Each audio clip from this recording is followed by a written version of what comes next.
Central government ने हाल ही में सरकारी नौकरी करने वालों के लिए एक बहुत ही सिग्निफिकेंट अनाउंसमेंट की थी। इस अनाउंसमेंट में बताया गया था कि प्रधानमंत्री नरेंद्र मोदी ने लगभग 50 लाख केंद्रीय कर्मचारियों के वेतन में बदलाव के लिए 8 पे कमीशन के गठन को मंजूरी दे दी है। इस फैसले से सरकारी नौकरी करने वालों के बीच खुशी की लहर दौड़ गई है। चलिए अब आपको बताते हैं कि अगर 8 पे कमीशन लागू हो जाता है तो किस पद पर बैठे लोगों की सैलरी में सबसे ज्यादा बढ़ोतरी हो जाएगी और ये कितनी होगी। तो देखिए, सरकारी नौकरी हमेशा से ही युवाओं के लिए आकर्षण का केंद्र रहा है। खासकर उन नौकरियों के लिए युवाओं में सबसे ज्यादा क्रेज दिखता है जिनमें सैलरी और भत्ते यानी कि अलाउंसेस ज्यादा मिलते हैं।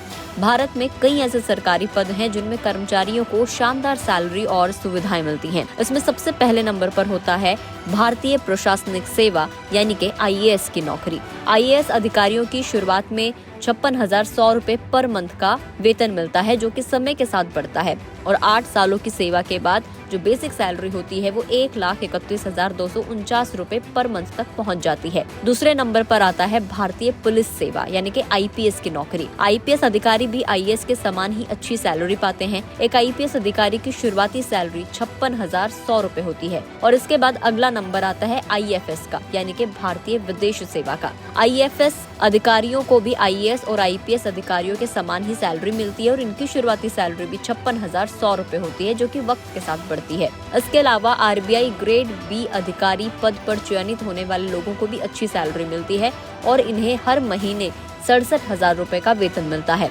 जाहिर सी बात है, जब इन सरकारी पदों पर बैठे लोगों की सैलरी ज्यादा है तो जब 8 पे कमीशन लागू हो जाएगा तो इनकी सैलरी सबसे ज्यादा बढ़ जाएगी। तो इनकी सैलरी किस तरीके से बढ़ेगी, कितनी हो जाएगी, वो एक बार जान लेते हैं। देखिए, 8 पे कमीशन के लागू होने के बाद सरकारी कर्मचारियों की सैलरी कितनी बढ़ जाएगी ये फिलहाल के लिए क्लियर नहीं है, लेकिन कहा जा रहा है कि केंद्र सरकार फिटमेंट फैक्टर को 2.57 से बढ़ाकर 2.86 तक कर सकती है और अगर ऐसा हुआ तो सरकारी नौकरी वालों की किस्मत खुल जाएगी। चलिए अब देखते हैं कि इस फिटमेंट फैक्टर का किस तरीके से सैलरी पर असर पड़ता है। हम एक एग्जांपल से समझते हैं। मान लीजिए आईएएस की सैलरी है, जो कि हमने बेसिक सैलरी बताई है 56,100 रुपए पर मंथ।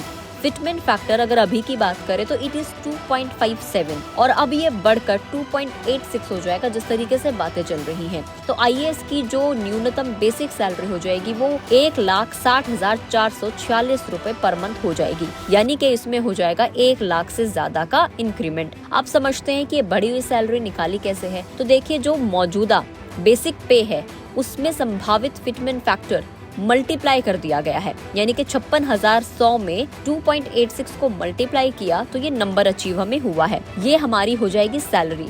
अब आप किसी भी सरकारी नौकरी की जो भी सैलरी है उस पे ये फॉर्मूला अप्लाई करेंगे तो आपकी सैलरी निकलकर सामने आ जाएगी। आप फिटमेंट फैक्टर एक वर्ड बार बार सुन रहे हैं, ये फिटमेंट फैक्टर क्या है और किस तरीके से तय होता है ये भी जान लेते हैं। तो देखिए, फिटमेंट फैक्टर सरकारी कर्मचारियों और पेंशन भोगियों के वेतन और पेंशन में सुधार करने के लिए इस्तेमाल किए जाने वाला एक फॉर्मूला होता है। ये कर्मचारी की बेस सैलरी को एक निश्चित मल्टीप्लायर से बढ़ाकर नए वेतनमान में एडजस्ट करता है।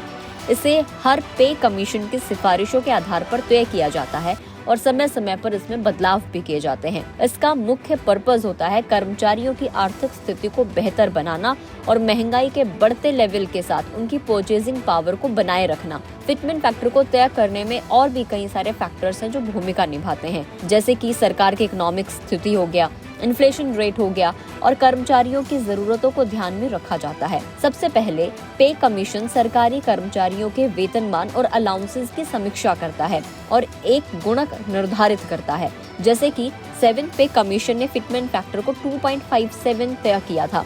इसका मतलब ये है कि जो भी बेस सैलरी होगी वो 2.57 से मल्टीप्लाई की जाएगी। अगर किसी की बेस सैलरी 15,000 है तो 7th पे कमीशन के फिटमेंट फैक्टर के हिसाब से उसकी जो नई सैलरी बनी वो 38,550 रुपए मिली। ये नया वेतन महंगाई भत्ता और दूसरे अलाउंसेस को भी ध्यान में रखकर तैयार किया जाता है। फिटमेंट फैक्टर का सीधा असर कर्मचारियों की ग्रॉस सैलरी और पेंशन पर पड़ता है। फिटमेंट फैक्टर बढ़ता है तो न सिर्फ वेतन में वृद्धि होती है बल्कि पेंशन भोगी यानी कि जो रिटायर्ड हैं उनकी पेंशन आती है, उसको भी इसका फायदा मिलता है। इसके अलावा ये महंगाई के बढ़ते स्तर का बैलेंस बनाए रखने में भी मदद करता है और यही वजह है कि एम्प्लॉय यूनियन समय समय पर फिटमेंट फैक्टर को बढ़ाने की डिमांड करते रहते हैं। तो आप समझ गए इसकी फिटमेंट फैक्टर क्या है, किस तरीके से इसका इस्तेमाल किया जाता है, और जो 8 पे कमीशन के बाद सैलरी बढ़कर आएगी वो किस तरीके से निकाली जाएगी, और सबसे ज़्यादा किसकी सैलरी बढ़ेगी वो भी आपने जान लिया है। आपको 8 पे कमीशन को लेकर क्या कुछ कहना है, कमेंट करके ज़रूर बताएं। अगर आप इस वीडियो को फेसबुक पर देख रहे हैं तो फेसबुक पेज को लाइक करें, यूट्यूब पर देख रहे हैं तो गुड रिटर्न्स के यूट्यूब चैनल को सब्सक्राइब करना ना भूलें।